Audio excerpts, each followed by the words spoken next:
तो जो नी आर्थराइटिस है ये एक्चुअली तो बहुत कॉमन प्रॉब्लम है। अगर हम देखें 60 या 50 की एज के ऊपर देखें तो ऑलमोस्ट 25% लोगों में कभी ना कभी नी की प्रॉब्लम होती है, लेकिन सर्जरी कितनों को जरूरत पड़ती है? हार्डली 4 से 5% लोगों को। 100 नी के पेशेंट में हार्डली 4 या 5% पेशेंट ही होते हैं जिनको की सर्जरी की जरूरत पड़ती है। बाकी ज्यादातर जो मरीज हैं उनको हम दवाइयों से, फिजियोथेरेपी से, इंजेक्शन से और एक्सरसाइजेस से मैनेज कर सकते हैं। कई बार हम उसमें कुछ एडिशनल सपोर्ट दे देते हैं जैसे कि स्प्रिंट्स रहें। तो बाकी सारे पेशेंट्स को जो है इन सब तरीकों से मैनेज किया जा सकता है। हार्डली 4 या 5% पेशेंट होंगे जिनको सर्जरी चाहिए।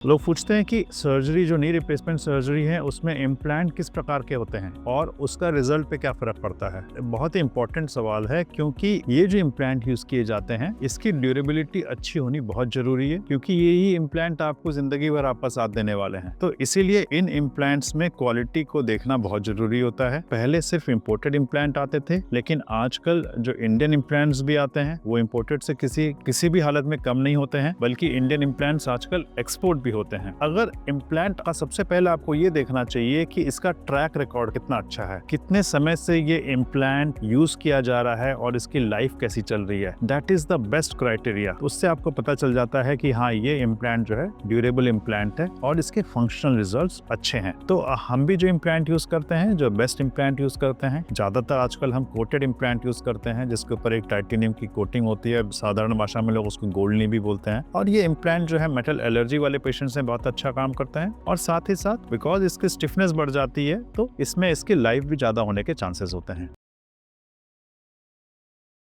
हमारी जो इंडियन कंडीशन है, हमारी जो इंडियन ट्रेडिशन है, उसमें उकड़ू होके बैठना, ये स्क्वाटिंग जो है एक बड़ा ही इंपॉर्टेंट पार्ट है। अगर आप देखोगे पहले जो इंडियन टॉयलेट्स भी होते थे उसमें आपको स्वेट करना पड़ता था, हालांकि आजकल तो देखा जाए तो ज्यादातर वो सिटिंग वाले टॉयलेट यूज किए जाते हैं। नी रिप्लेसमेंट सर्जरी जो है उसमें हमारी जो नी की मूवमेंट है ऑलमोस्ट 110-120 डिग्री आ जाती है, और ज्यादातर इम्प्लांट ऐसे भी होते हैं जिनमें कि आप नीचे बैठ सकते हैं, स्क्वाट भी कर सकते हैं, लेकिन इस पोजीशन से उठने में घुटने पे जोर बहुत ज्यादा पड़ता है, और ये जो डीप सिटिंग होती है, जो डीप फ्लेक्शन होता है, उसमें इम्प्लांट के लूजनिंग के भी चांसेस थोड़े बढ़ जाते हैं। तो इसीलिए अगर आपको बहुत जरूरत पड़े तो आप बैठ जाओ, अदरवाइज नॉर्मल सिनेरियो में आप इसको अवॉइड करने की कोशिश करो।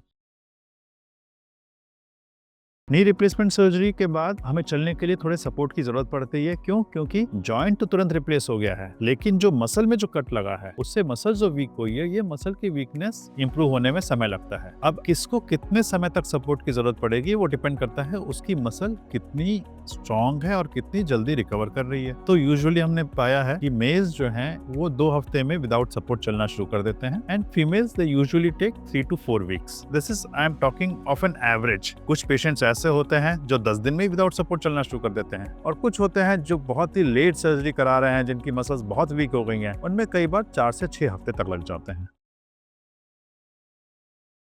नी रिप्लेसमेंट सर्जरी के 2 पार्ट हैं, एक आपका हॉस्पिटल का पार्ट है, एक आपका आउटसाइड हॉस्पिटल का पार्ट है। तो आप 4 से 5 दिन हॉस्पिटल में रह रहे हैं जब आपकी नी रिप्लेसमेंट सर्जरी हुई है और आपकी इनिशियल रिकवरी हुई है, जिसके बाद आपको घर में भेजा गया। कुछ हॉस्पिटल्स जो हैं, या ज्यादातर हॉस्पिटल में जो आपका पैकेज होता है वो आपका इन स्टे पैकेज होता है, मतलब हॉस्पिटल में जब तक आप हैं तब तक का ही पैकेज होता है, और उसके बाद का जो होता है वो पैकेज अलग होता है। कुछ एक हॉस्पिटल ऐसे भी होते हैं जो दोनों पैकेज को मिला भी देते हैं, पर बात मिला के बराबर ही आती है। लेकिन ज्यादातर हॉस्पिटल जो है उनमें जो आपका पैकेज होता है वो इन स्टे का ही होता है, और उसके बाद जो आपकी एक्सरसाइज फिजियोथेरेपी होती है वो अलग से होती है।